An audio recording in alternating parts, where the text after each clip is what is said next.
Welcome to the stomach of Italy and one of her most elegant cities, Bologna.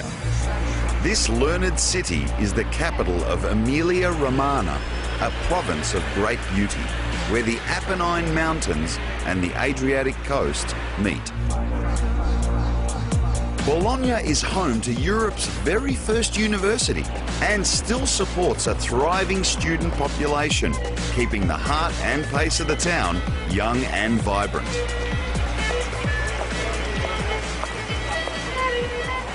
Bologna is also the home to Italian communism and the birthplace of Marconi and radio. But more important than all that, this is where you will find one of Italy's great baristas and some very fine cafes. This is a great coffee destination. The first thing you'll notice about Bologna is the unusual reddish colour of its buildings.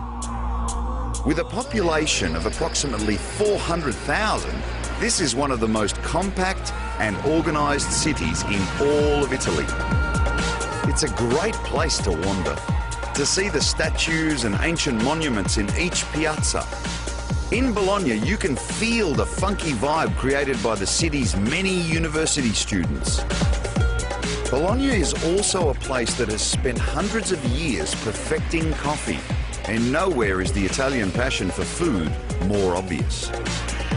These educated locals are always hungry for new innovation, and that seems especially true when it comes to brewing a good cup of coffee. The students here thrive on coffee as it stimulates the mind, with most relying on the convenience of their own domestic machine.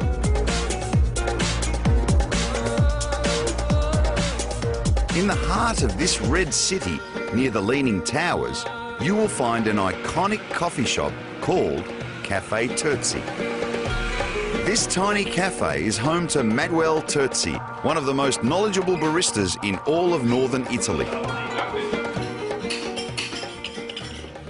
We met some coffee growers, coffee planters, and they make me try a wonderful coffee from Ethiopia. And then began love. It was a very difficult choice to me. Open a coffee shop only with tea and coffee was very difficult because, first of all, I have to eat today, tomorrow, and so on. So I saw that the most important became very soon the coffee in our coffee shop. So I decided to stop selling wine. And nowadays we have only tea and coffee. We have no sparkling drinks, no wine, no whiskey or cognac or other drinks. Only tea and coffee. The mood in this coffee church is serene and the decor elegant. Manuel displays his many coffee diplomas.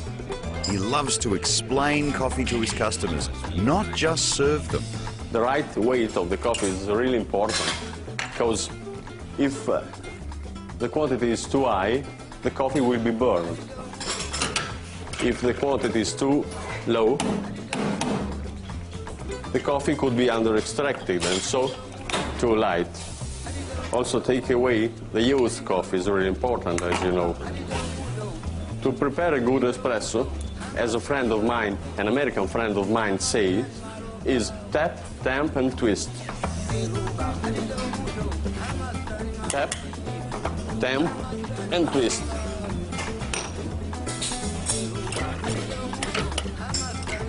As you can see, the falling of the coffee is, remember, the tail of a mouse.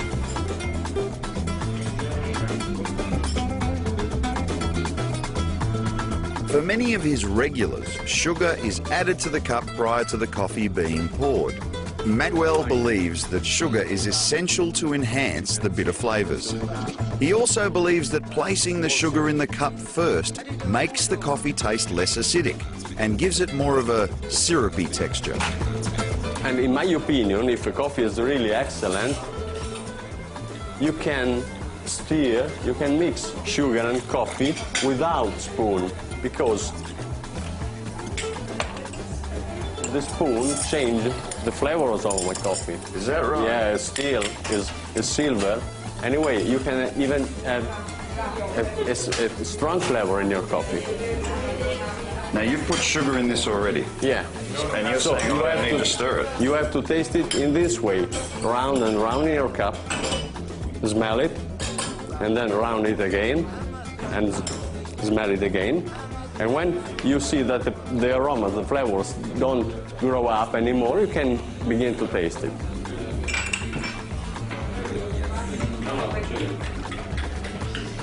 Meanwhile, I could... Oh, that's really good.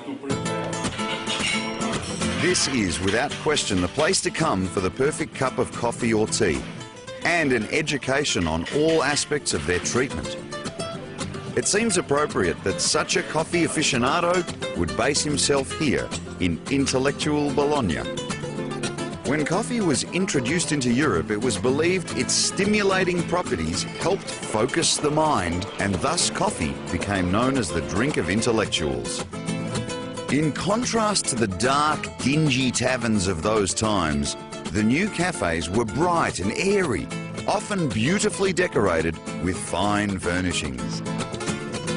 This stylish attitude towards coffee still applies today, especially here in Bologna. Being the home to so many students, Bologna is full of funky cafes and eateries. One of the funkiest of all is the New Lounge, located near the central square. The quirky modern interior of this cafe certainly seems to reflect a youthful exuberance. New Lounge is also infamous for its coffee cocktails and pre-dinner drinks, both favourites of Bologna's student population, some of whom recommended I try a special coffee cocktail made by Gino, one of the hippest bartenders in all of Bologna. Can you please make me something with coffee? Yeah, perfect. 1 second.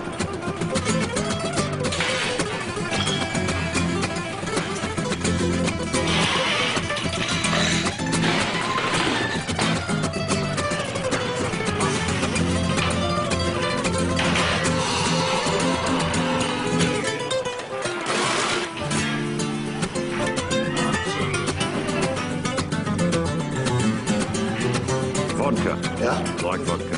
You like vodka? Vanilla. Yeah. Coffee. Ice.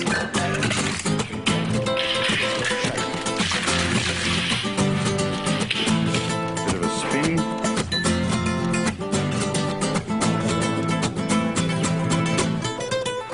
On that, on the spot.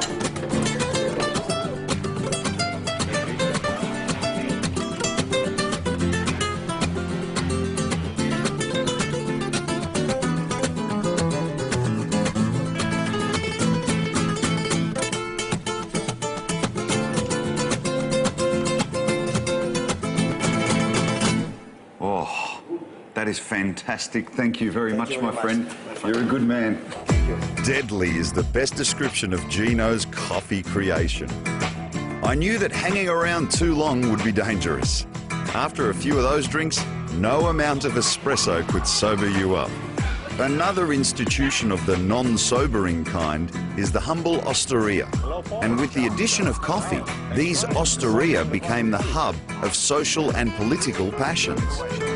The combination of food, drink and coffee still proves a winner today, and no visit to this city is complete without stopping at one of their most renowned, the Il Calice Osteria. Head bartender Stefano explained to me why this osteria is still so popular. It's the oldest university city in Europe. Yes. So we have a lot of students that usually they enjoy the night. And maybe it's not the only reason, it's the mentality of the Bolognese. The Bolognese? Yeah, I mean the 100%, the man who's born in Bologna. You know, if he have 2 million euro to spend in a month, he spent 2,100,000. You know, that's the mentality. Is that right? Exactly. He enjoy a lot of the life. So the people in Bologna enjoy their life to the fullest. Exactly. They go to the bar, after they go to the cinema, they move the wrong, they just make the passeggiata around the centrum, and they try in any way to enjoy the life. And Italians love coffee like they love life. Is it the same in Bologna? Yeah, that's true. I think that in any part of Italy, you go and ask, the coffee is something, it's very important. It's like the first breath in the morning, when you wake up.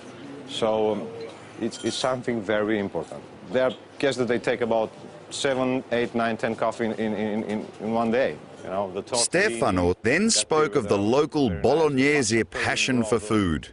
Now, before I'd visited Bologna, I thought Bolognese was something you had with spaghetti. But as it turns out, the Bolognese call that ragu and serve it only with flat ribbon-shaped pasta. Really famous for the antipasto too. Maybe Mr. Vincenzo have something to show us. Mr. Vincenzo? Exactly. Is he gonna... He's the owner of the bar, exactly. Wow. The people, have a cocktail. I might come over and have some. And if they decide to enjoy and have a light dinner, and tigelle, it's something really typical of Bologna. It's a special bread. It's 100% natural. Right. Two cocktails, for example, they're gonna enjoy the table, and they have a light dinner with some oysters, fresh oysters. Yes, yes. Well, Can I try some of this? Yeah. Is that all right? Okay, I'm going to So try and shove all this in my we are mouth. the only bar in Emilia-Romagna that have that special auto raise to serve the oysters. Well, that's great. And in this city, it's not only the osterias that lay out beautiful food. Bologna boasts a smorgasbord of delis, fruiteras, and butcher shops.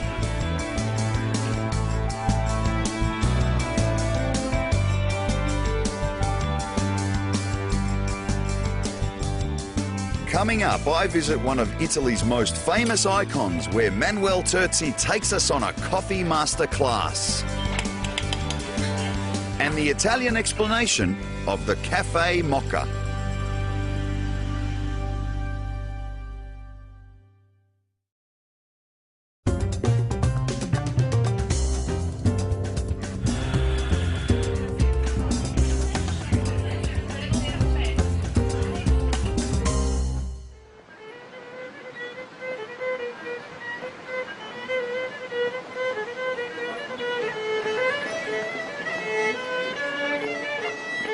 As well as being touted as one of the cultural and academic epicenters of Italy, Bologna is renowned for being home to some of the most famous car manufacturers in the world.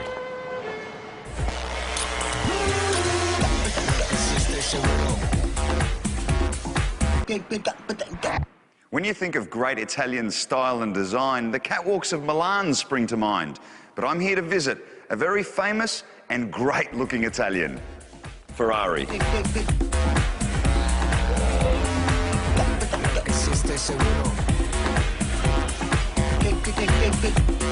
Just outside Bologna, you'll find the Galleria Ferrari, a museum that houses classic Ferraris from past to present. It includes race, rally and road versions of the famous prancing horse, and is an absolute must for anyone with even the slightest interest in the world-renowned icon.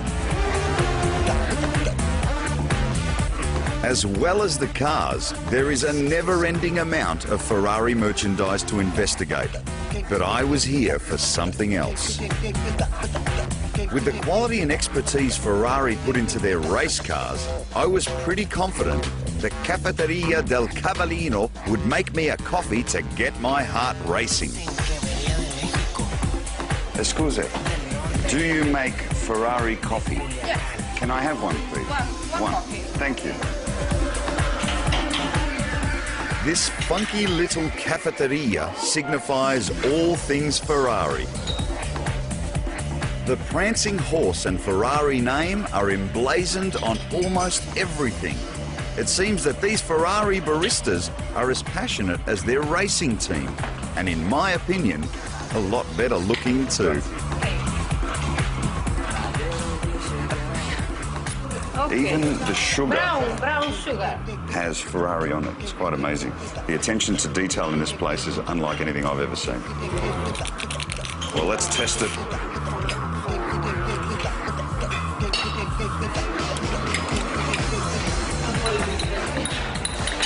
My mother told me never to lick the spoon.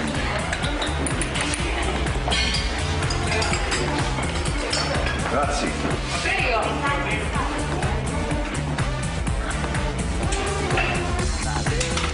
Well, I don't know whether being a Ferrari coffee really makes all that much of a difference, but it's very good coffee.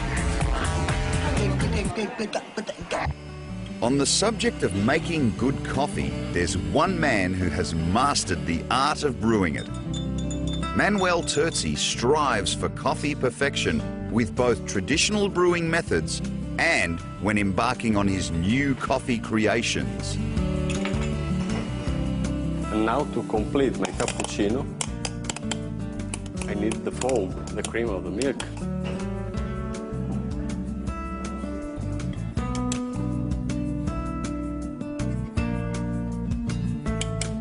So, that's what we call cappuccino estivo.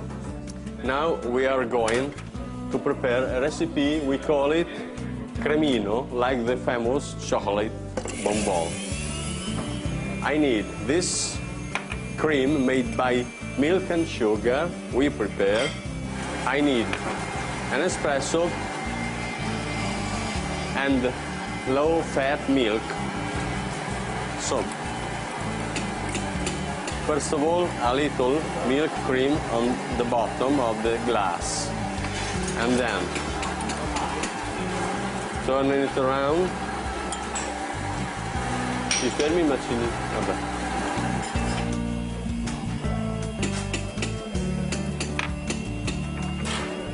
And then, that's low-fat milk, whipped. That's cremino is ready. So, now we are going to prepare caffè al bianco, we call it. We serve it in a glass cup because it's, I think, customers want to see through the cup. So, almonds, a little maple syrup,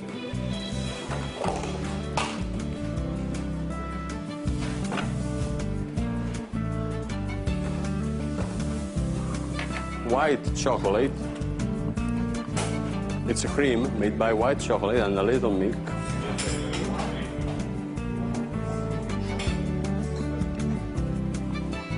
And then the coffee.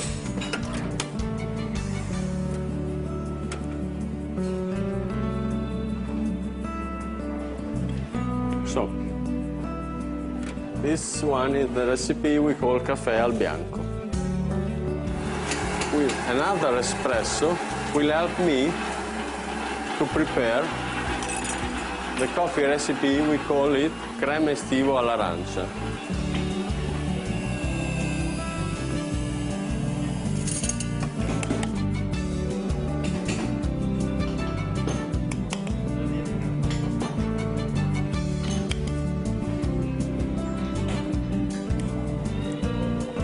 And then orange peel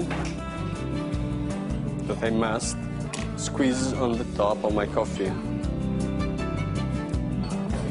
It will give me the flavors of the orange, but not his acidity. And then orange peel we prepare.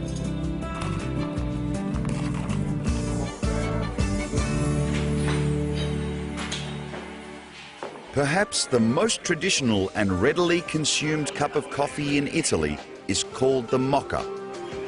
For most of us, this term conjures up a chocolate and coffee combination, but for Italians, it's something quite different. Usually when I wake up in the morning, I have mocha. Because I think mocha is more traditional, and I drink it with a lot of milk. I drink a full scoop of dark mocha with milk.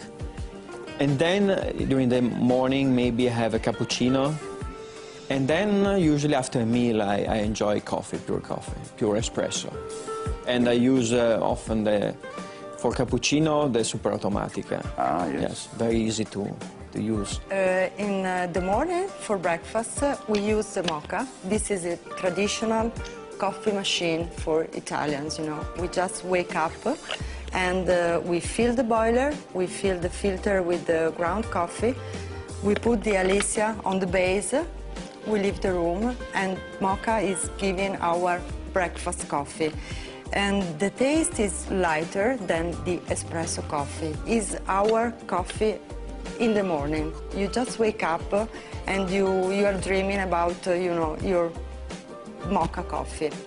Then during the day or after the lunch or with your friends, you dream about the espresso. And so this machine gives you the espresso that is different in taste and also in the use and also in the brewing cycle. Two different machines and two different moments, the morning and the rest of the day. Here you have only 3 bars pressure, so the brewing is very slow and the taste is very light. For the cappuccino, you use espresso coffee and the brewing cycle is very fast and also the taste is very strong. This is the main difference. And usually for your cappuccino, you use espresso coffee instead of mocha coffee. Mocha coffee is like, I have my mocha coffee without adding anything, just as it is. Mocha machines are commonly referred to as percolators or stovetops, as this style of coffee was originally brewed over a naked flame or a hot plate. The latest mocha machines are now self-contained, making them much simpler and safer to use. At the end of the brewing cycle, you can just remove the mocha from the base. You pour your coffee and you can also put the mocha on every surface, so glass, wood, or everything, because the surface is cold.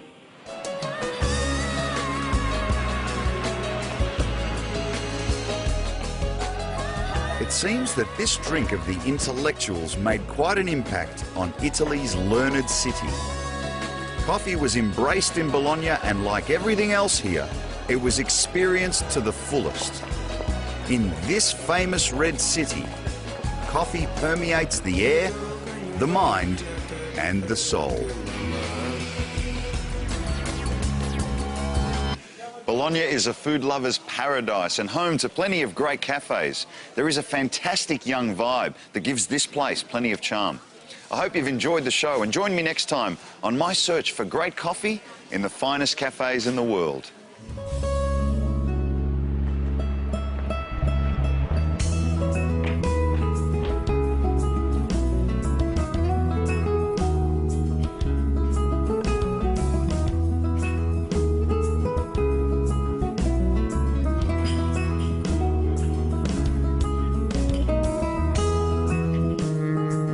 To plenty of great cafes and great looking Italian. Ferrari. Just